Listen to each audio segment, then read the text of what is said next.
ഇന്ത്യയിൽ ആദ്യമായി 182 കോടിയുടെ ജിഹാദി ഡ്രഗ് എന്ന് വിളിക്കപ്പെടുന്ന ക്യാപ്റ്റഗൺ മയക്കുമരുന്ന് ശേഖരം നാർക്കോട്ടിക്സ് കൺട്രോൾ ബ്യൂറോ NCB പിടിച്ചെടുത്തു. ഇന്ത്യൻ ഡിഫൻസ് എന്ന ഓപ്പറേഷൻ റേജ് പിൽ വഴി 182 കോടി രൂപ വില റെഡിറ്റ് കമ്മ്യൂണിറ്റിയിൽ പങ്കുവയ്ക്കപ്പെട്ട ഒരു പോസ്റ്റിലൂടെയാണ് ഈ വലിയ മയക്കുമരുന്ന് വേട്ടയെക്കുറിച്ചുള്ള വിവരങ്ങൾ പുറത്തുവന്നതും ചർച്ചയായതും.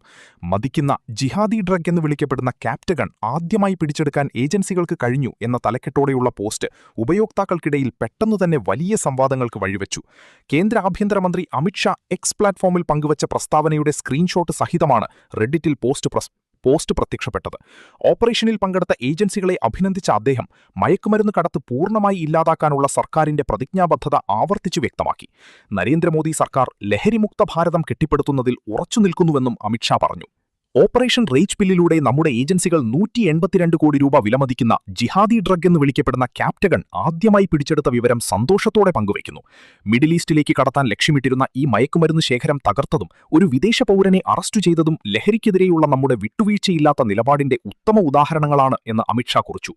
നാർക്കോട്ടിക്സ് കൺട്രോൾ ബ്യൂറോയുടെ ശ്രമങ്ങളെ പ്രശംസിച്ചുകൊണ്ട് ഇന്ത്യയിലേക്ക് പ്രവേശിക്കുന്നതോ അല്ലെങ്കിൽ ഇന്ത്യയെ ഒരു ട്രാൻസിറ്റ് റൂട്ടായി ഉപയോഗിച്ച് കടന്നുപോകുന്നതോ ആയ ഓരോ ഗ്രാം മയക്കുമരുന്നിനെതിരെയും ശക്തമായ നടപടിയുണ്ടാകുമെന്നും NCBയിലെ ധീരരായ ഉദ്യോഗസ്ഥർക്ക് അഭിനന്ദനങ്ങൾ അറിയിക്കുന്നതായും അദ്ദേഹം കൂട്ടിച്ചേർത്തു.